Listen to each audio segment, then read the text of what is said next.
एक बेहद खूबसूरत लड़की जो आंखों में लाखों सपने लेकर बॉलीवुड पहुंची थी, जिसने अपनी खूबसूरती का जादू बॉलीवुड में इस कदर फैलाया कि इन्हें अपनी पहली ही फिल्म में एक बड़े स्टार के साथ काम करने का मौका मिला। बहुत कम समय में इस एक्ट्रेस ने वो सब हासिल कर लिया जो सपने लेकर वो बॉलीवुड आई थी, और यहाँ उन्हें एक लड़के से प्यार हो गया। और बस यहीं से इस एक्ट्रेस की जिंदगी में एक नया मोड़ आ गया, जो खत्म हुआ उनकी मौत पर जाकर। जी हाँ, हम बात कर रहे हैं एक्ट्रेस जिया खान की। 20 फरवरी 1988 को न्यूयॉर्क में जन्मी जिया खान का असली नाम नाफीजा था। उनकी मां 80 और 90 के दशक में फिल्मों में छोटे मोटे रोल किया करती थी। अपनी शुरुआती पढ़ाई लंदन में करने के बाद जिया ने न्यूयॉर्क में एक्टिंग की ट्रेनिंग ली और फिर किस्मत आजमाने बॉलीवुड आ गई। शुरुआती संघर्ष के बाद आखिरकार जिया को बॉलीवुड में अपना पहला बड़ा ब्रेक मिल गया। ये फिल्म थी राम गोपाल वर्मा की निशब्द, और उनके हीरो कोई और नहीं बल्कि खुद महानायक अमिताभ बच्चन थे। इसके अलावा जिया फिल्म गजनी और हाउसफुल जैसी बड़ी सुपरहिट फिल्मों में भी नजर आए। इसी दौरान इंटरनेट के जरिए जिया की मुलाकात आदित्य पांचोली के बेटे सूरज पांचोली से हुई। धीरे धीरे नजदीकियां बढ़ी और दोनों एक दूसरे के करीब आ गए। उम्र में 2 साल छोटे सूरज जिया की जिंदगी में खुशियों का झोंका लेकर आए थे। जिया सूरज को इस कदर पसंद करती थी कि उन्होंने अपनी जिंदगी के सारे दर्द और राज सूरज के सामने खोल कर रख दिए। उन्होंने सूरज को बताया कि कैसे उनके पुराने बॉयफ्रेंड उन्हें प्रताड़ित करते थे और कैसे लंदन में उनसे एक बड़ी उम्र के आदमी ने उनका बलात्कार किया। तब जिया सिर्फ 14 साल की थी। जिया अपने परिवार और आसपास के लोगों से प्यार और सम्मान चाहती थी।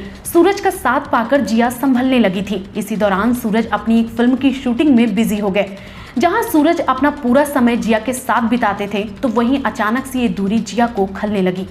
दोनों में झगड़े बढ़े और धीरे धीरे ये लव स्टोरी एक खतरनाक मोड़ की तरफ बढ़ रही थी। सूरज से दूरी जिया बर्दाश्त नहीं कर पा रही थी। जिया खान महज 25 साल की थी और 3 जून 2013 को फ्लैट में उनकी डेड बॉडी मिली थी।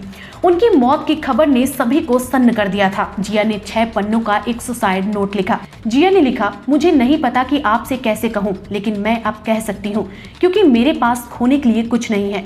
मैं पहले ही सब कुछ खो चुकी हूँ। अगर आप इसे पढ़ रहे हैं तो हो सकता है कि मैं पहले ही जा चुकी हूँ या निकलने वाली हूँ। मैं अंदर से टूट चुकी हूँ। आप ये नहीं जानते होंगे, लेकिन आपने मुझे इस कदर प्रभावित किया कि मैं आपसे प्यार करने में खुद को खो बैठी। फिर भी आपने मुझे हर रोज सताया। इन दिनों मुझे कोई रोशनी नहीं दिख रही। मैं जागना नहीं चाहती हूँ। एक समय था जब मैंने अपनी लाइफ आपके साथ देखी थी, लेकिन आपने मेरे सपनों को चकनाचूर कर दिया।